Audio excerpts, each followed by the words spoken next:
السلام علیکم ورحمۃ اللہ وبرکاتہ۔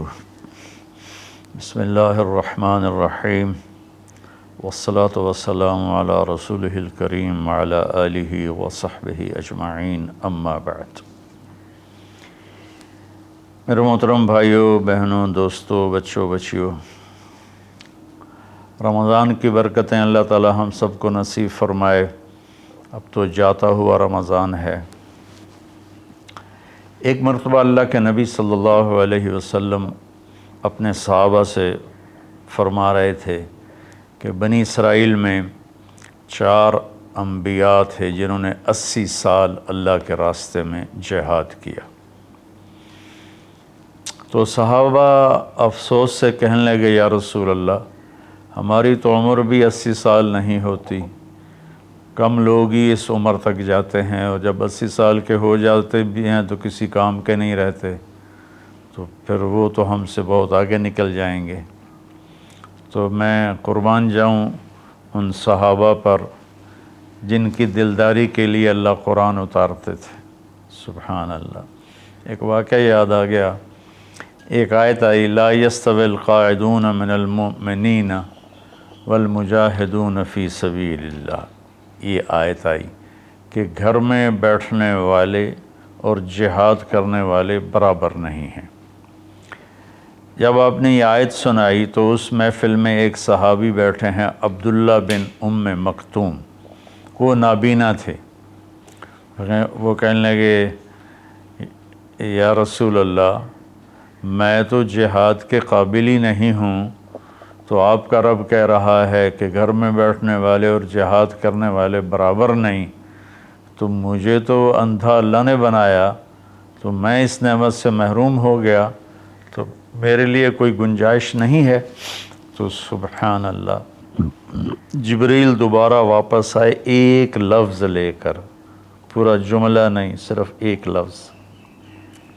پہلے آیت اتری، لا یستوی القاعدون من المؤمنین والمجاہدون فی سبیل اللہ۔ تو ابھی عبداللہ بن ام مکتوم کی فریاد ختم ہوئی کہ جبریل اتر آیا کہ یا رسول اللہ، اللہ فرما رہے ہیں اب اس آیت کو یوں پڑھا جائے، لا یستوی القاعدون من المؤمنین غیر اولی الضرر والمجاہدون فی سبیل اللہ، کہ جو لوگ گھر میں بیٹھے ہوئے ہیں اور ان کو کوئی عذر نہیں ہے اور وہ اللہ کے راستے میں جہاد نہیں کرتے، تو وہ اور اللہ کے راستے میں جہاد کرنے والے برابر نہیں۔ ہاں، جن کو عذر ہے اور وہ اس عذر کی وجہ سے نہیں جا سکتے، تو ان کے لیے اتنا ہی اجر ہے جتنا اللہ کے راستے میں جہاد کرنے والوں کا اجر ہے۔ یہ ایک ایسی جماعت اللہ نے دنیا میں بھیجی، 1,24,000 صحابہ تو حج میں تھے، صحابہ کی تعداد اس سے زیادہ ہے، وہ 1,24,000 حج کی حاضری تھی۔ تو اللہ تعالیٰ نے ان کی طفیل پوری امت پہ کرم کیا۔ جب وہ غمگین ہوئے کہ ہم تو 80 سال جیتے بھی نہیں، تو ہم ان کے برابر کیسے ہوں گے، تو جبریل آ گئے، یا رسول اللہ، اپنی امت کو ایک خوشخبری دیجیے، انا انزلناہ فی لیلۃ القدر وما ادراک ما لیلۃ القدر لیلۃ القدر خیر من الف شہر تنزل الملائکۃ والروح فیہا باذن ربہم من کل امر سلام ہی حتی مطلع الفجر۔ سبحان اللہ۔ اللہ تعالیٰ نے فرمایا کہ ہم نے قرآن کو لیلۃ القدر میں اتارا۔ آپ پر جو وحی آئی، جس وقت آپ کی عمر 40 سال اور 6 مہینے اور 10 دن تھی، یہ 40 سال 6 ماہ 10 دن ہیں چاند کے سسٹم کے لحاظ سے، محرم، صفر، ربیع الاول۔ انگریزی مہینوں کے لحاظ سے آپ کی عمر اس سے بھی کم تھی۔ تو جبریل آئے پیر کی رات غار حرا میں 21 رمضان کہ یا رسول اللہ، اللہ نے آپ کو نبی بنایا، پھر وہ روایت الگ ہے، خیر۔ تو اللہ تعالیٰ نے یہ آیت اتاری کہ ہم نے قرآن کو اتارا لیلۃ القدر میں۔ پھر اللہ کہتا ہے فما ادراک ما لیلۃ القدر، تمہیں کوئی خبر بھی ہے کہ لیلۃ القدر کیا ہے؟ پھر اللہ نے خود جواب دیا لیلۃ القدر خیر من الف شہر، لیلۃ القدر 1 مہینوں کی بندگی سے زیادہ اجر رکھتی ہے۔ ایک رات عبادت کرو تو 1000 مہینوں سے اس کا اجر زیادہ ہے، 83 سال سے بھی اوپر چلا گیا۔ پھر اللہ نے دوبارہ فرمایا کہ لیلۃ القدر کیا ہے؟ تنزل الملائکۃ، اس میں فرشتے اترتے ہیں، والروح، جبریل اترتا ہے، فیہا من کل امر سلام ہی حتی مطلع الفجر، اور یہ فجر کی طلوع فجر تک یہ رات اپنی برکتوں کے ساتھ رہتی ہے۔ اب اللہ تعالیٰ نے لفظ قدر کے جتنے مطلب تھے نا، سب کا احاطہ کیا ہے اس چھوٹی سی صورت میں۔ انا انزلناہ فی لیلۃ القدر، ہم نے اس کو لیلۃ القدر میں اتارا۔ وما ادراک ما لیلۃ القدر، تمہیں پتہ ہے لیلۃ القدر کیا ہے؟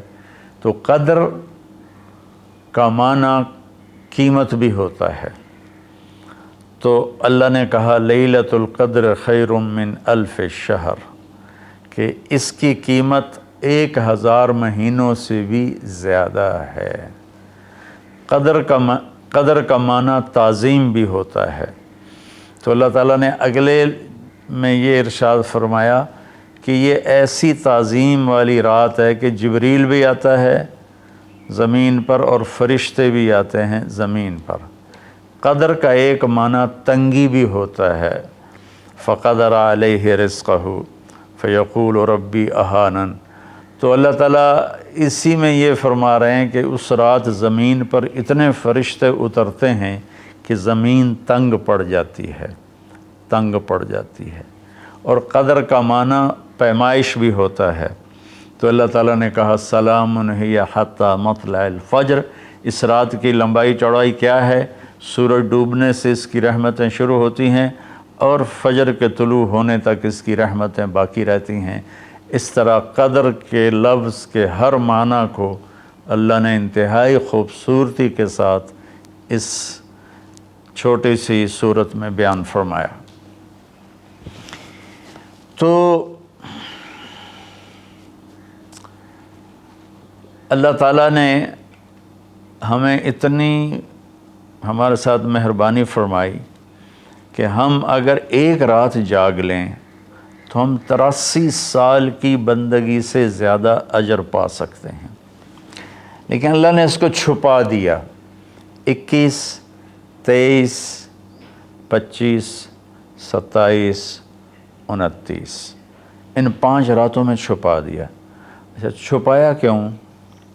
کہ اگر اللہ تعالیٰ بتا دیتے کہ فلاں رات ہے، اور اللہ کو تو پتہ تھا کہ آگے آنے والی امت غافل ہوگی، تو متعین ہونے کے بعد پھر کوئی غافل ہوتا، نافرمانی کرتا، کوئی برا کام کرتا تو پوری امت پر عذاب آ سکتا تھا۔ تو اللہ تعالیٰ نے اپنے فضل سے اسے چھپا دیا۔ ایک تو اس وجہ سے کہ معلوم ہونے کے بعد قدر نہ کریں تو پکڑ آئے گی، دوسرا اس طرح کہ ہمیں 5 راتیں جاگنے کا موقع مل جاتا ہے کہ شاید یہ رات ہو، شاید یہ رات ہو۔